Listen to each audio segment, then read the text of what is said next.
medulla.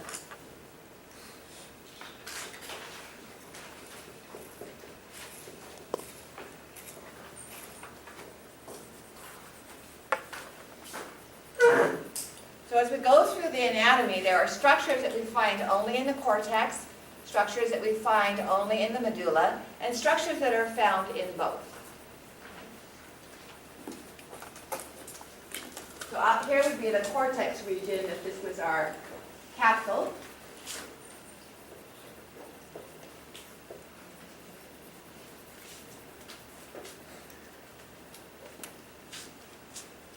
And I'm going to diagram, we'll get into more detail, but just to show you what's in the cortex and how that is related to our pyramid. So here's our nephron. Starts out as a kind of bowl-like structure. It's highly coiled. And then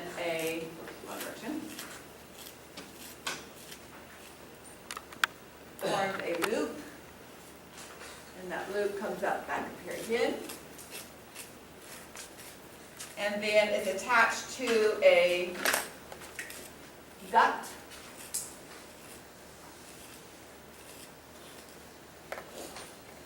It comes all the way down into the pyramid. All right? This structure is identified as a collecting duct.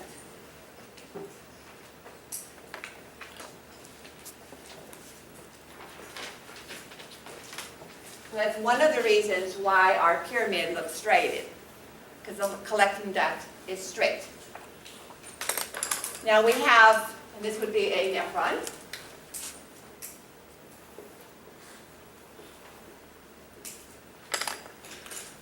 So this is, we haven't drawn the blood vessels in there yet, but this nephron is a single tube, and this is where the reabsorption and secretion and modification of the fluid is, our filtrate. Now, some of the nephrons will come down into the medullary pyramids as well. So we have nephrons that are down close to the beginning of the pyramid. And myself some room here. They also have highly coiled tubes. But then their loop descends down into the pyramid and back up again before it forms a highly coiled component again. And this also would empty into the collecting duct. So another reason why the pyramid looks striated. It has the straight descending and ascending regions of our loop. So the nephron that is found only in the cortex is identified as a cortical nephron. Its loop doesn't go down into the medulla. The nephron whose loop does go down into the medulla is identified as a juxtamedullary nephron. Next to. Juxta meaning next to.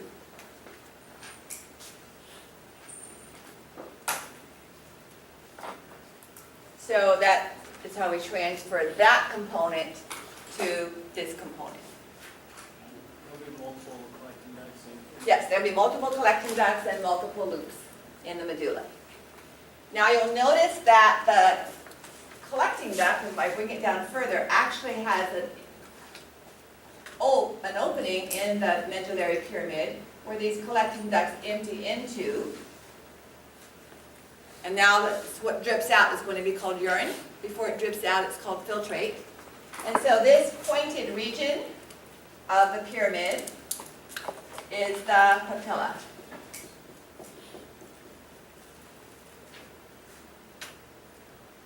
I'm sorry, can you say that one more time? So if we look at our pyramid dipping into here, there's going to be lots of little openings for each of the collecting ducts to drip into, and then the fluid becomes filtrate, urine as it flows into the minor calyx. So that pointed tip of the pyramid is the papilla. Okay? And so at the very end of our collecting duct, it enlarges, and we actually have additional collecting ducts joining in. And so these larger components are known as papillary ducts.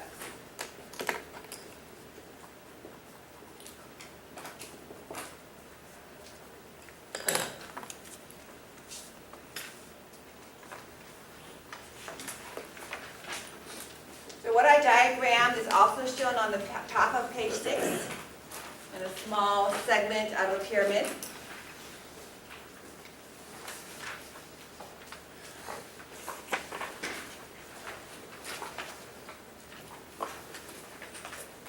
So I'm going to leave this diagram up here and go to the other whiteboard and take one nephron and draw it out more upright and in more detail. So we're looking at the structures of a nephron that are on page 6. Okay.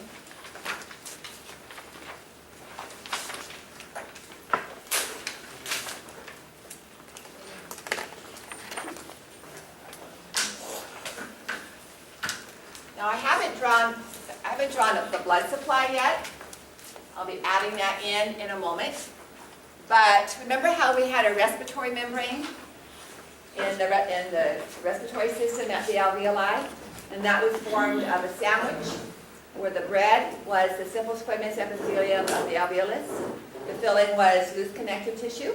And the other side of the bread was the simple squamous of the capillary.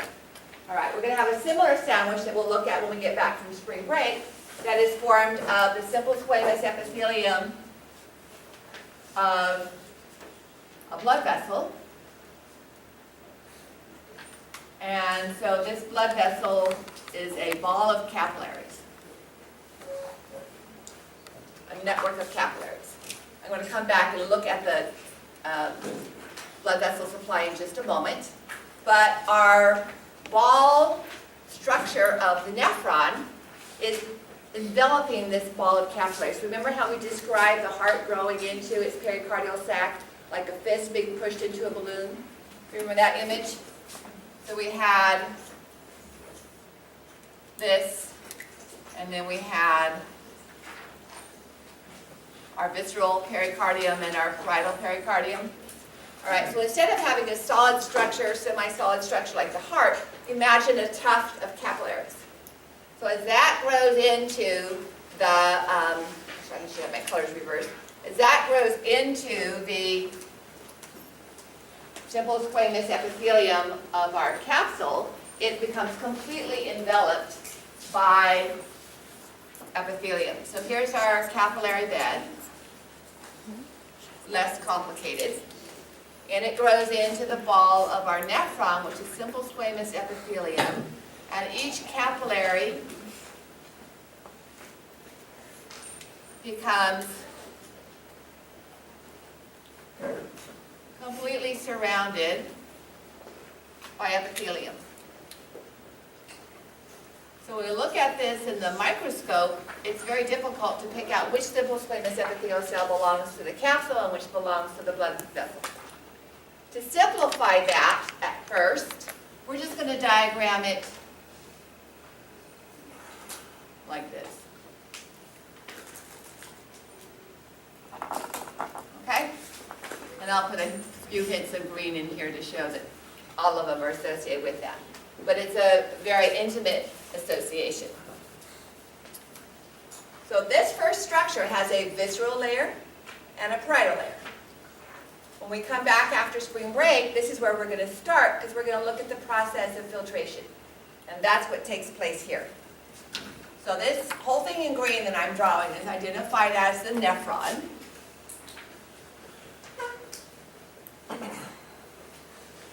And this first component is the Bowman's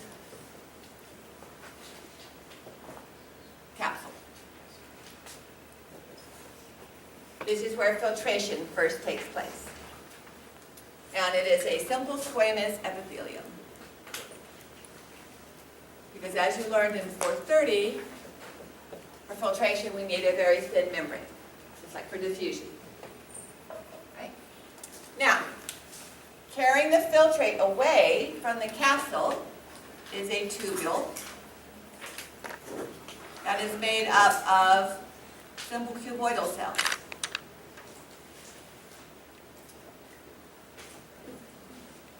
I'm not going to draw simple cuboidal cells for the entire structure, but it is highly convoluted.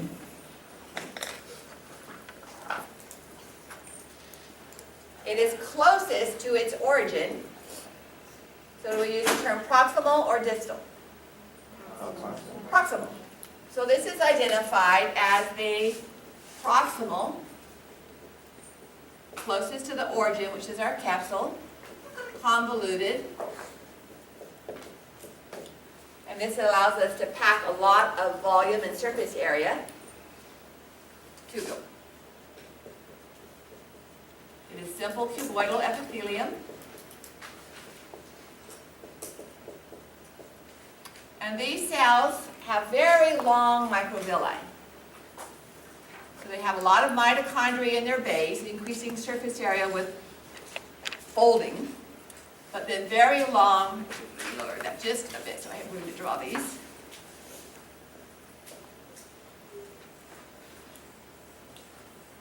Almost 3 to 5 times longer than our typical cilia even. And these are not cilia, they're not motile, these are microvilli. So what's the purpose of microvilli? Increase surface area. Well, guess what? All of our glucose is reabsorbed at the proximal convoluted tubule. Okay. Most of our sodium and water, 80%, is absorbed at the proximal convoluted tubule. All of our amino acids are reabsorbed at the convoluted tubule. And so, hence, we need all this surface area. Okay. The basolateral foldings supply energy to sodium-potassium pumps. So we have a lot of mitochondria down at the base.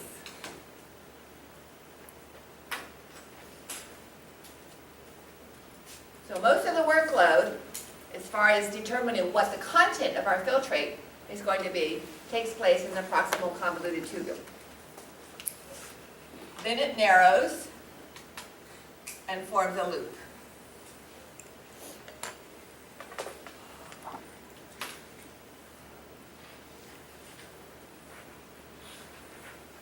This is known as the nephron loop or loop of Henle.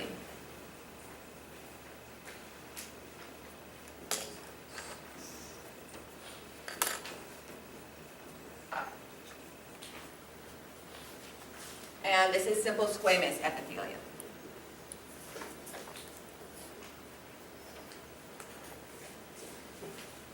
If this happens to be a juxtamedullary nephron, then it has a special role in forming that salty gradient. Right.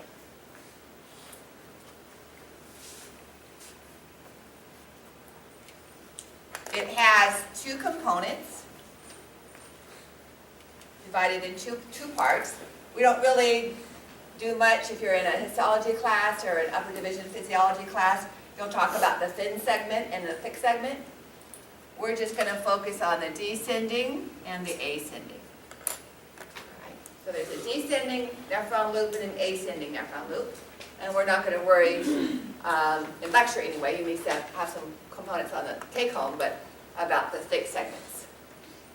Now, the thick segment doesn't quite yet return to a convoluted portion yet, but it happens to go by our blood vessels. Right between these two. But you will see many artistic renderings that do not show that. They will have this loop going in the opposite direction, that is physiologically non-functional. Okay? It needs to come back up here between these two because this is where we have blood pressure and sodium sensors. After it passes through there, this is known as the straight segment, or rather just the distal straight tubule.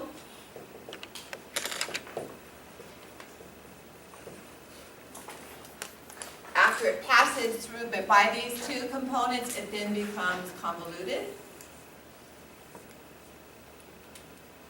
So we have the distal convoluted tubule.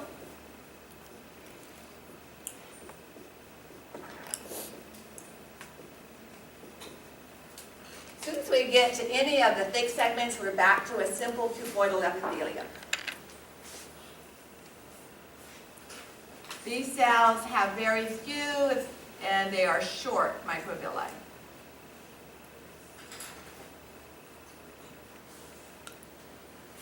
So reabsorption and secretion does take place. This is where ADH and aldosterone, primarily aldosterone, are going to work. And that's the end of the nephron. Okay. So after we have distal convoluted tubule, the fluid in the distal convoluted tubule, let's see purple. The fluid in the distal convoluted tubule is going to enter into our collecting duct.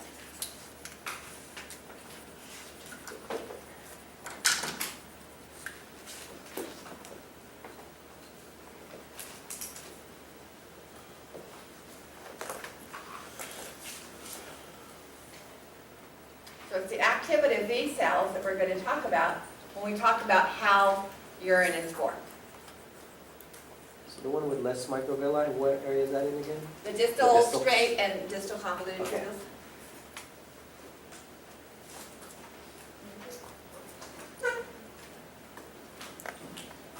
Okay, I'm not going to erase it, but go ahead and take pictures because I'm going to add our blood supply.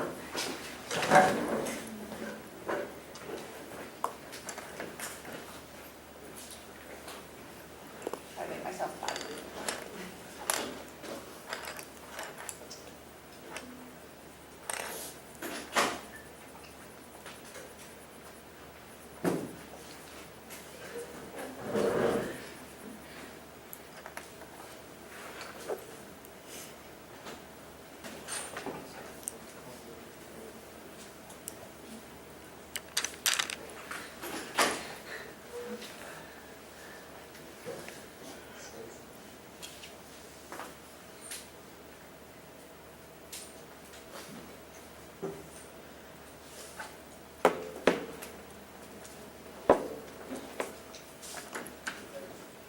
For our blood supply, we're going to focus on the arteries.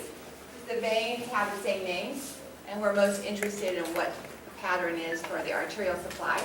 So I won't be drawing the veins, but they're right side by side. The arteries have the same names as them. So coming into the kidney, we have our renal artery.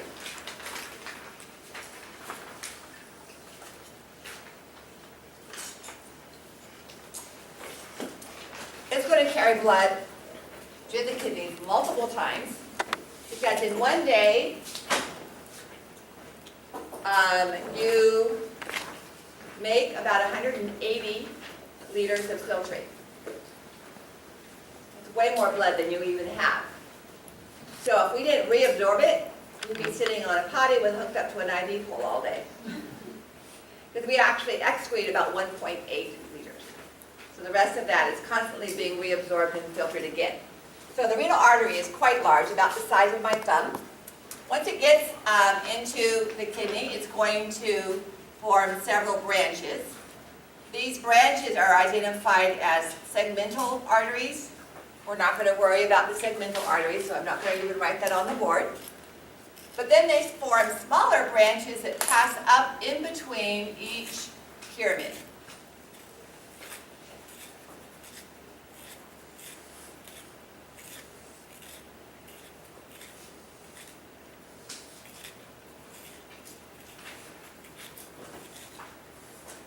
And these blood vessels are known as the interlobar arteries. It pass all the way up to the edge of where the medulla changes and we have the cortex.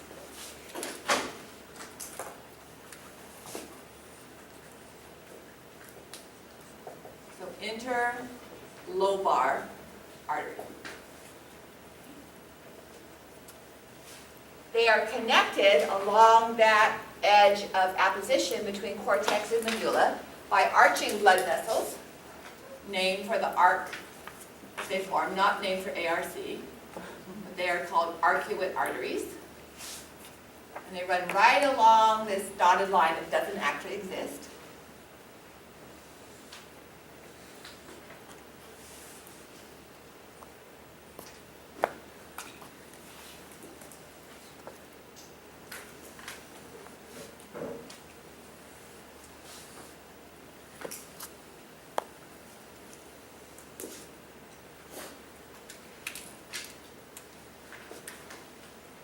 So this is identified as an arcuate artery.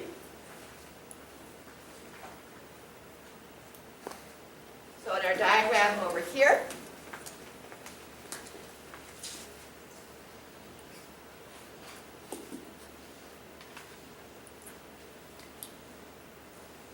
this would be the arcuate artery.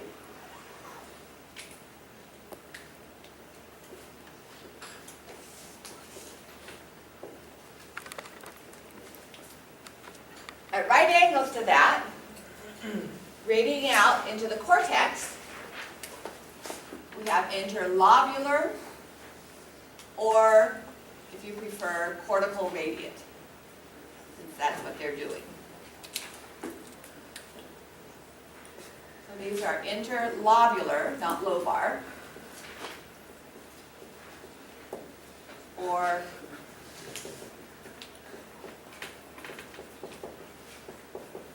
cortical radiate. Okay. Now I'm going to add that to the diagram that I have here. I'm going to assume that this is a cortical nephron, so its nephron loop isn't dipping very far, if at all, into the medulla. So I'm going to put my arcuate artery right here. And we'll put the interlobar artery here.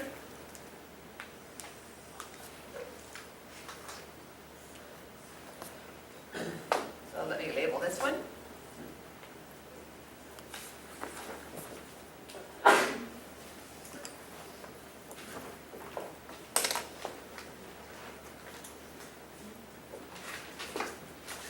And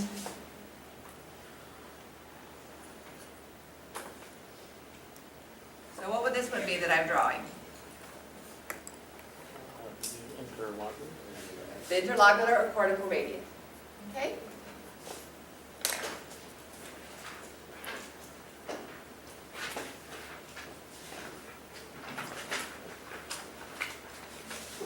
Now, branching off of the interlobular arteries are short, fat vessels known as afferent or afferent arterioles.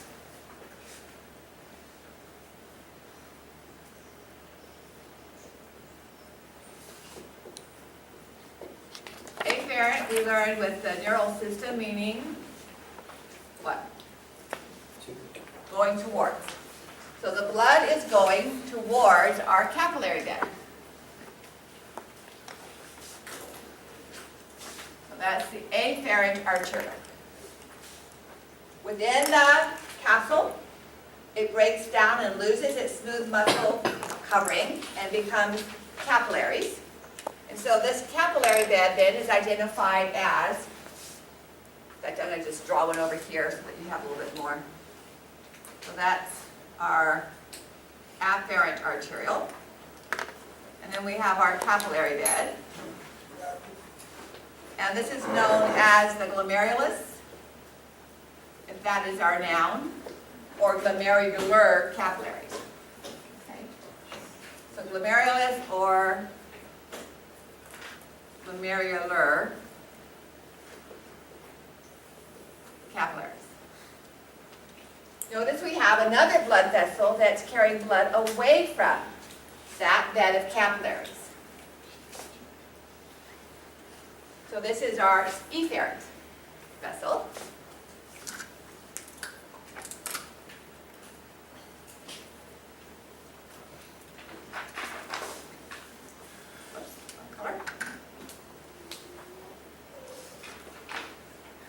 Notice its diameter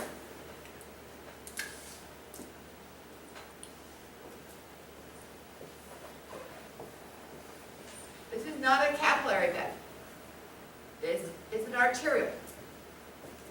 So what did we have to add back to it, as well as increasing its size, to make it an arteriole instead of a capillary bed? Smooth muscle. This can do one of two things. Since this is a cortical neuron, and up above our medullary capillary, this efferent arteriole is going to then lose its smooth muscle again and send capillary branches swirling around our proximal and distal convoluted tubules. And these are identified now as peritubular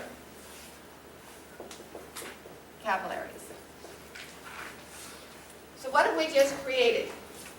Cap bed 1 and cap bed 2. The glomerular capillaries are cap bed 1, and the peritubular capillaries are cap bed 2. Peritubular are capillary bed 2.